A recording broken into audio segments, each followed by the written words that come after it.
Hello friends, welcome to my channel creating wealth. तो आज मैं आपके लिए लेके आया हूं माइनिंग एंड मिनरल सेक्टर से एक स्टॉक, जिसके बारे में आज हम डिटेल्ड एनालिसिस करेंगे। जानेंगे कि कंपनी किन प्रोडक्ट्स में डील करती है, कंपनी के आगे क्या फ्यूचर प्लान्स हैं और फ्यूचर प्लान्स को देखते हुए शेयर का क्या टारगेट हो सकता है। वीडियो को स्टार्ट करने से पहले मैं आपसे रिक्वेस्ट करना चाहूंगा कि मेरे चैनल को सब्सक्राइब जरूर कर लें, जिससे कि जो भी लेटेस्ट वीडियो मेरे चैनल से रिलेटेड रहेगी आपको अपडेट हो जाए करेगी। चलिए स्टार्ट करते हैं। कंपनी का नाम है कोल इंडिया लिमिटेड। पीएसयू सेक्टर की कंपनी है, नवरत्न कंपनी है। गवर्नमेंट की अच्छी खासी इसमें हैंड होल्डिंग है, गवर्नमेंट की अच्छी खासी स्टेक है इस कंपनी में। बेहतरीन आगे अच्छी खासी ये कंपनी परफॉर्मेंस करती हुई दिखाएगी। क्यों कर परफॉर्मेंस कर सकती है ये, तो मैं इसके लिए आपको बताऊंगा धीरे धीरे। तो आप देखेंगे mission to produce the market and plant quantity of coal and coal products efficiently and economically in in an eco friendly manner with due regard to safety, conservation and quality.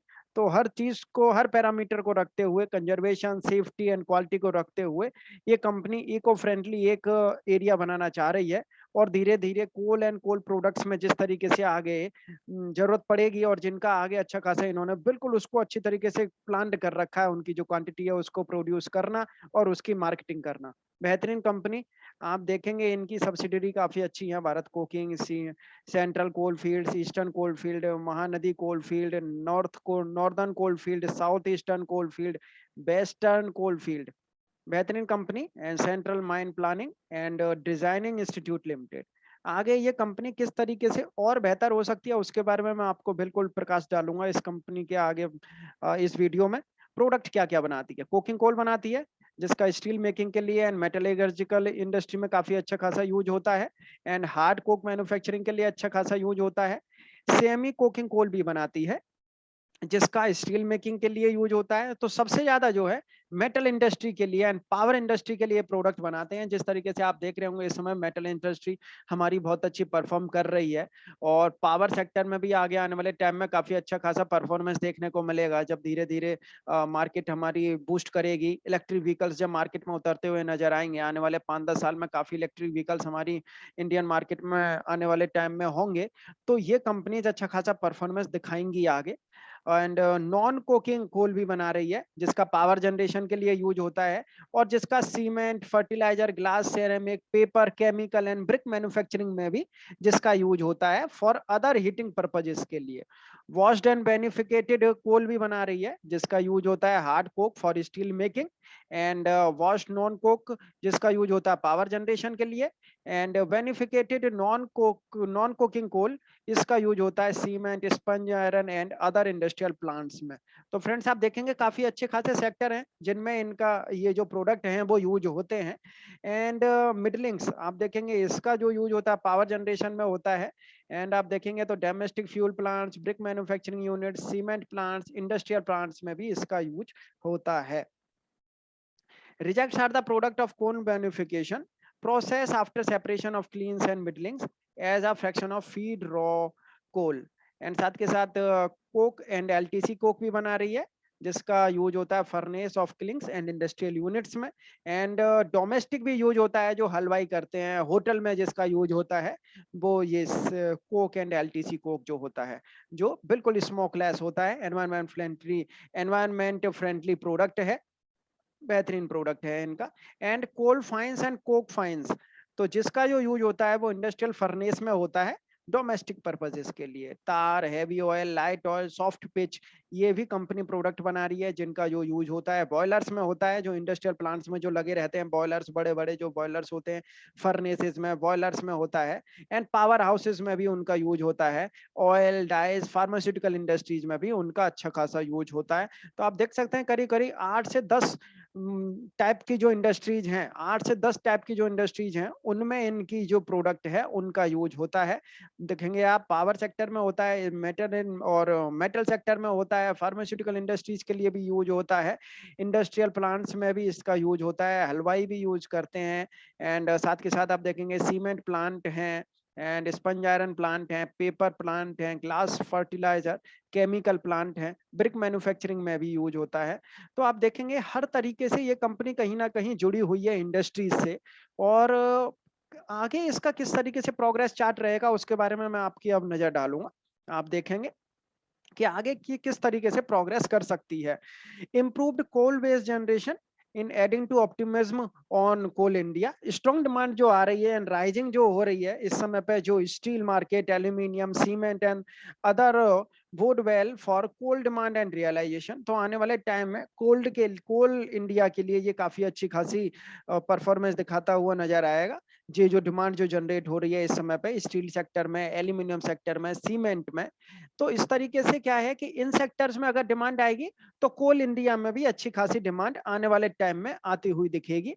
Coal India, और कोल India जिस तरीके से plantation कर रही है, अपना जो area है जहां पे ये इनकी जो माइनिंग एरिया है वहां पे जिस तरीके से ये प्लांटेशन में जिस तरीके से लगी हुई है कोल इंडिया लिमिटेड, आप देखेंगे पब्लिक सेक्टर माइनस कोल इंडिया प्लांटेशन में जिस तरीके से लगी हुई है, ये 1300 हेक्टेयर में इनका है पूरा लक्ष्य है, टारगेट इन्होंने कर रखा है कि FY 2022 तक ये 1300 हेक्टेयर में उसके चारों ओर ये प्लांटेशन करेंगे, जिससे कि इनका जो ये लक्ष्य है जीरो एमिशन कंपनी बनाना अपनी कंपनी को, तो वो आगे ये कंप्लीट टारगेट कंप्लीट करते हुए दिखेंगे, जिससे कि आगे जो एनवायरमेंटल फ्रेंडली ये कंपनी होगी और अच्छा खासा परफॉर्मेंस इनके प्रोडक्ट से और देखने को मिलेगा, कहीं कोई प्रॉब्लम नहीं होगी।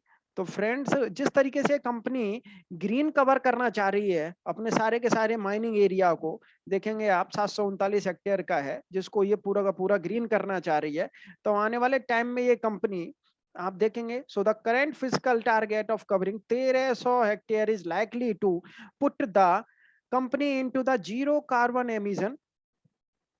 तो आप देखेंगे उससे क्या है ना, कंपनी को काफी अच्छा खासा फायदा मिलेगा। Zero carbon emission category since the green coverage would go up by more than 50% this fiscal। तो आगे धीरे धीरे कंपनी जिस तरीके से प्लांटेशन कर रही है उससे अच्छा खासा फायदा देखने को मिलेगा और एनवायरमेंट को इम्पैक्ट नहीं पहुंचेगा, नेचर अच्छा खासा रहेगा, तो उसका फायदा भी कंपनी को मिलेगा। तो आगे कंपनी की सस्टेनेबिलिटी बनी रहेगी। गवर्नमेंट इतनी जल्दी इस कंपनी को नहीं सेल आउट करना चाहेगी, नहीं बंद करना चाहेगी। कोल इंडिया ने अब जो रिफॉर्म जो कर रही है, कोल इंडिया कुछ न्यू प्रोडक्ट्स भी लॉन्च कर रही है, कुछ न्यू सब्सिडरीज इन्होंने लगाई हैं, 2 सब्सिडरी लगाई हैं, क्योंकि इनको पता है आगे जिस तरीके से डिमांड आने वाली है सोलर मैन्युफैक्चरिंग में, रिन्यूएबल एनर्जी में, तो उसके भी ये न्यू प्रोजेक्ट लगा रहे हैं। और इन्होंने 2 सब्सिडरी जो है फॉर्म की हैं, सोलर मैन्युफैक्चरिंग के लिए एंड रिन्यूएबल एनर्जी के लिए, तो उनमें भी कंपनी अब धीरे धीरे उतर रही है, तो उसका भी रेवेन्यू इनके जो रेवेन्यू में वो भी जुड़ता हुआ दिखेगा। तो आप देखेंगे सोलर पीवी के लिए, सोलर पैनल के लिए कंपनी ने एक न्यू कंपनी लॉन्च की है, सी coal India limited solar PV limited, and साथ के साथ कोल इंडिया लिमिटेड नवीकरणीय ऊर्जा लिमिटेड, इसके थ्रू कंपनी जो है रिन्यूएबल एनर्जी के प्रोजेक्ट लगाएगी और जिसका भी अच्छा खासा आगे फायदा देखने को मिलेगा। In a green push the state owned company has earlier announced that it would invest 57 billion by March 2024 to develop 14 solar projects to help power its mining operation। तो आप देखेंगे कितना अच्छा खासा ये प्रोजेक्ट लगाने वाले हैं आने वाले टाइम में। और साथ ही साथ जिस तरीके से ये सोलर पैनल के लिए भी इन्होंने ये जो कंपनी जो इनकॉर्पोरेट की है, आने वाले टाइम में ये कंपनी बहुत ही बेहतरीन परफॉर्मेंस करके दिखा सकती है, जिस तरीके से ये परफॉर्मेंस कर रही है। और जिस तरीके से ये बोल रहे हैं कि आने वाले टाइम में currently coal account 70% of India power generation while solar is less than 4%। however solar energy likely to witness exponential growth and match coal share in Indian coal power generation mix by 2040 and earlier, according to report by an international energy agency the share of coal is expected to decline from 44% in 2019 to 34% in 2040। तो जिस तरीके से कोल की जो decline होगा और धीरे धीरे जो ग्रीन एनर्जी है, धीरे धीरे जो सोलर एनर्जी का आगे अच्छा खासा एक परफॉर्मेंस देखने को मिलेगा, एरिया बढ़ेगा और रिन्यूएबल एनर्जी का एरिया बढ़ेगा, तो इसका भी ये आगे अच्छा खासा पहले ही एक बजट बना रखा है इन्होंने और कंपनी की जो सब्सिडरी है, जिससे कि ये उनसे भी रेवेन्यू जनरेट करते हुए दिखेंगे। तो कोल से अगर रेवेन्यू कम होगा तो इधर रिन्यूएबल एनर्जी से अच्छा खासा रेवेन्यू ये जनरेट करते हुए दिखेंगे। तो एक बैलेंस्ड पोर्टफोलियो ये कंपनी बना रही है धीरे धीरे, जिस तरीके से ये जो काम कर रहे हैं। एंड कोल इंडिया ने एक first ever power purchase impact भी किया है विद GUVNL के साथ में 100 मेगावाट सोलर पावर के लिए। आप देखेंगे ये जो किया state on CIL on Friday said it has entered into its first ever power purchase pact with Gujarat Urja Vikas Nigam Limited for sale of 100 megawatt solar power। तो आप देखेंगे इस तरीके से कंपनी और भी एग्रीमेंट करती हुई नजर आएगी और भी कंपनीज को जिस तरीके की सोलर पावर देती हुई नजर आएगी। आप देखेंगे साथ के साथ मैं आपको कॉम्प्रिहेंसिव एक रिपोर्ट दिखाऊंगा कि किस तरीके से कोल इंडिया की मार्केट आगे अच्छी खासी ह्यूज ग्रोथ रह सकती है फ्यूचर में। एक तो फर्स्ट बात जो है ये रिन्यूएबल एनर्जी में जिस तरीके से जो उतर रहे हैं और मेटल सेक्टर को जिस तरीके से इनकी अच्छी खासी जरूरत पड़ेगी आने वाले टाइम में, और मेटल इंडस्ट्री के लिए कोल इंडस्ट्री की जरूरत रहती है, तो उससे भी कंपनी को अच्छी खासी फायदा देखने को मिलेगा। स्कोप क्या है? The report contains the overview Indian coal mining industry is impact COVID-19 on country coal mining. It also include key demand driving factors and affect India's coal demand such as demand from the power and steel industry. तो power and steel industry जिस तरीके से आगे अच्छी खासी perform करेगी तो कोल India भी अच्छी खासी आगे परफॉर्मेंस दिखाती हुई नजर आएगी। आप देखेंगे जिस तरीके से जो एडवांटेज है इंडिया के लिए ग्रोथ डिमांड, जिस तरीके से इंफ्रास्ट्रक्चर डेवलपमेंट हो रहे हैं, पावर एंड सीमेंट इंडस्ट्री अच्छी खासी उनसे भी डिमांड आगे आने वाले टाइम में देखने को मिलेगी। मेटल एंड माइनिंग सेक्टर से भी अट्रैक्ट अपॉर्चुनिटीज। इन February 21 में जिस तरीके से गवर्नमेंट ने प्रोडक्शन लिंक्ड इंसेंटिव स्कीम जो निकाली है और इसमें इन्होंने करीब करीब 6322 करोड़ इनके लिए जो फंड एलोकेट किया है, उनसे भी आने वाले टाइम में काफी अच्छा खासा फायदा देखने को मिलेगा। And over 5 years to boost the domestic production of speciality steel. Policy का सपोर्ट कंपनीज को, इन कंपनीज को भी मिलता हुआ नजर आएगा जो पॉलिसीज हैं इन कंपनीज के लिए एमएसएमई की तरफ से। एंड कस्टम ड्यूटी का भी इनको अच्छा खासा परफॉर्मेंस देखने को मिलेगा, कस्टम ड्यूटी से भी सपोर्ट मिलेगी। एंड कॉम्पिटिटिव एडवांटेज कंपनी रखना चाह रही है। India hold a fair advantage in cost of production and conversion cost in steel and alumina. And साथ के साथ अगर आप देखेंगे तो इनकी जो जीबी है, मार्केट साइज है, वो धीरे धीरे और इंक्रीज होगा। एंड सेक्टर कंजप्शन कंपोजिशन अगर आप देखेंगे तो इस तरीके से सेक्टर कंपोजिशन है, उड़ीसा, राजस्थान, कर्नाटका, इस तरीके से पूरा का पूरा मिनरल प्रोडक्शन के लिए। तो सबसे ज्यादा जो है उड़ीसा, फिर राजस्थान, कर्नाटका, यहाँ से ये जो है माइनिंग एंड मिनरल के जो हैं इनके जो एरियाज हैं। एंड की ट्रेंड्स अगर आप देखेंगे तो की ट्रेंड्स किस तरीके से बढ़ रहा है माइनिंग एंड मिनरल प्रोडक्शन का, गवर्नमेंट के जो इनिशिएटिव्स हैं उनसे भी इन कंपनीज को अच्छा खासा फायदा देखने को मिलेगा। फ्रेंड्स एक बार टेक्निकल एनालिसिस करेंगे इनके चार्ट पे कि चार्ट क्या बोल रहा है। आप देखेंगे ये मैक्सिमम चार्ट है कंपनी का। आप देखेंगे जब से ये शेयर लॉन्च हुआ है 2010 में, जब ये शेयर लॉन्च हुआ उसके बाद में 82 ऊपर गया है, फिर वहां से इसने बस नीचे के दर्शन कराए हैं और 57-58% अभी तक इसने माइनस में रिटर्न दे दिया है। और आप देखेंगे सेक्टर पी के जस्ट इनका पी रेशियो बिल्कुल उसी के पास है और डिविडेंड यील्ड बहुत ही सॉलिड है। 8% की डिविडेंड यील्ड, 8-8.25% की डिविडेंड यील्ड ये कंपनी दिखा रही है, दे रही है। एंड 76% एनालिस्ट बोल रहे हैं शेयर को बाई करने के लिए। फंडामेंटली तो कंपनी बहुत ही अच्छी है, जिस तरीके से मैंने आपको बताया है सोलर पैनल कंपनी बनाएगी और आने वाले टाइम में ये सोलर पावर प्लांट, जिस तरीके से ये रिन्यूएबल एनर्जी में जिस तरीके से अब ये घुस रहे हैं, तो आने वाले टाइम में ये कंपनी एक बैलेंस्ड पोर्टफोलियो बनाती हुई दिखेगी। सोलर से भी एंड कोल का तो ये काम कर ही रहे हैं, तो उससे भी इनको अच्छा खासा फायदा देखने को मिलेगा। एंड साथ के साथ मैं आपको एक बार फिबोनाची टूल लगा के मैं दिखाऊंगा कि कंपनी आगे किस तरीके से परफॉर्मेंस कर सकती है एंड कंपनी के शेयर को कहाँ पे आपको इसको परचेस करना चाहिए।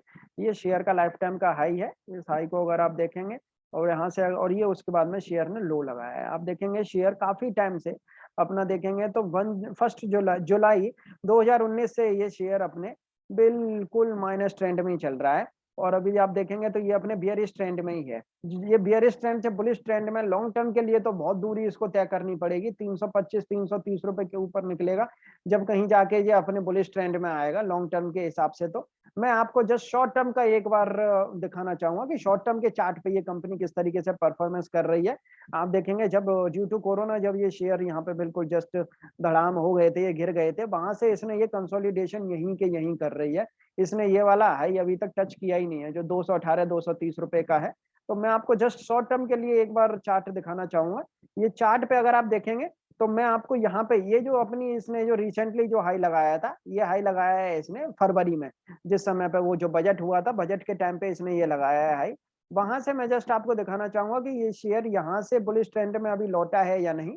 आप देखेंगे ये इसने ये हाई लगाने के बाद में यहाँ पे ये लो लगाया है, और लो लगाने के बाद में ये फिर यहाँ से इसने ये जो ग्रीन कैंडल्स बनाई हैं और आगे ये अच्छी खासी ग्रीन कैंडल बना रहा है। ये वाली भी ग्रीन कैंडल करीब करीब 160 रुपए तक गई है, लेकिन ये प्रीवियस हाई को नहीं तोड़ पाई है जो 164 रुपए पे जो है। लेकिन आने वाले टाइम में ये शेयर अब जो मेक वाली जो कैंडल ये जो बना रहा है, ये 1 वीक की कैंडल है। इसने ये वाली मे की जो कैंडल बनाई है एंड ये वाली जो मे की कैंडल बना रहा है, इसमें 61.8% के रेजिस्टेंस के ऊपर इसने एक बार सस्टेन होने की ये फिराक में है। अगर ये शेयर इस रेजिस्टेंस के ऊपर अगर क्रॉस होके यहाँ पे अगर ये सस्टेन करता है और खासकर ये शेयर अगर 165 रुपए 164 रुपए का ये जो हाई है इसको अगर ये ब्रेक करता है, फ्रेंड्स आपको करना क्या है इसमें, बस ये शेयर आप देखिए 150 से 160 रुपए के बीच में आप इसे परचेस कर सकते हैं, कहीं कोई प्रॉब्लम नहीं है। 150 रुपए के ऊपर अपने बुलिश ट्रेंड में है शॉर्ट टर्म के लिए, और आपको जस्ट इसमें 138 रुपए का 138 रुपए का एक आपको स्टॉप लॉस रखना है। 150 से 160 रुपए के बीच में बस आपको एक बार इसको परचेस करना है। आप बस उसे परचेस करते रहें, स्टॉप लॉस को धीरे-धीरे आप ट्रेल करते रहें। ये शेयर यहाँ से जिस तरीके से आगे जिस तरीके से कंपनी आगे परफॉर्मेंस करती हुई नज़र आएगी, मुझे लगता है कि ये शेयर यहाँ से जस्ट जल्द ही ये अपना ये वाला हाई तोड़ेगा जो रिसेंट हाई लगा है 164 रुपए का, और साथ के साथ ये कंपनी का जो शेयर है, यहाँ से जल्द ही आपको 225 से 230 रुपए तक 225 से 230 रुपए तक ये वाले जो हाई है, ये वाले जो कैंडल्स जो बनाई थी इसने, इन वाले हाई तक ये शेयर 225 रुपए से 230 रुपए तक ये शेयर आने वाले एक क्वार्टर में ये शेयर यहाँ तक बड़े ही आराम से जा सकता है। तो आप देखेंगे 10 की फेस वैल्यू है, 21 की ईपीएस है, 53 की बुक वैल्यू है। एंड आपको मैं बता दूं जो ब्रोकरेज जो फर्म जो इनके जो टारगेट दे रहे हैं 160 180 रुपीज के टारगेट दे रहे हैं जो हायर टारगेट है। डिविडेंड अगर आप देखेंगे तो डिविडेंड कंपनी अच्छा खासा दे रही है, रेगुलर डिविडेंड कंपनी पेश करती है, देती है। एंड आप देखेंगे नेट प्रॉफिट इनका एक भी क्वार्टर ऐसा नहीं गया जिसमें नेगेटिव हो नेट प्रॉफिट, लेकिन शेयर अभी परफॉर्म नहीं कर रहा है। ईपीएस अगर आप देखेंगे तो ईपीएस बहुत अच्छी खासी ईपीएस है। नेट प्रॉफिट अगर आप देखेंगे तो इन सब में नेट प्रॉफिट इनका एक भी ऐसा नहीं है जिसमें इनका नेट प्रॉफिट नेगेटिव हो। डेप्ट कंपनी के पास में बढ़ रही है, लेकिन डेप्ट को भी ये धीरे धीरे कम करेंगे। एंड देखेंगे आप 22% डीआईआई के पास में अच्छी खासी होल्डिंग है एंड 52% की आरओई ये कंपनी जनरेट कर रही है। डेप्ट कंपनी के पास में नॉमिनल है। यहाँ से जिस तरीके से फंडामेंटली ये कंपनी लगी हुई है आगे अपने जो प्रोफाइल को जो पोर्टफोलियो को जो अच्छा खासा बढ़ाने में लगी हुई है, यहाँ से ये कंपनी अच्छा खासा परफॉर्मेंस दिखा सकती है। और मैंने आपको यहाँ पे जो टारगेट बताए हैं कि यहाँ पे आप 150 रुपए से 160 रुपए के बीच में आप इसे परचेस करें, 138 रुपए के नीचे बस एक स्टॉप लॉस लगा के रखें, फिर आप इसको अपनी चाल चलने दें। ये शेयर यहाँ से 200 से 225 रुपए तक जा सकता है। फ्रेंड्स आपको ये वीडियो कैसी लगी आप मुझे कमेंट करके बता सकते हैं। मेरे चैनल को सब्सक्राइब जरूर कर लें, जैसे कि जो भी लेटेस्ट वीडियो मेरे चैनल से रिलेटेड रहेगी आपको अपडेट हो जाया करेगी। Thank you.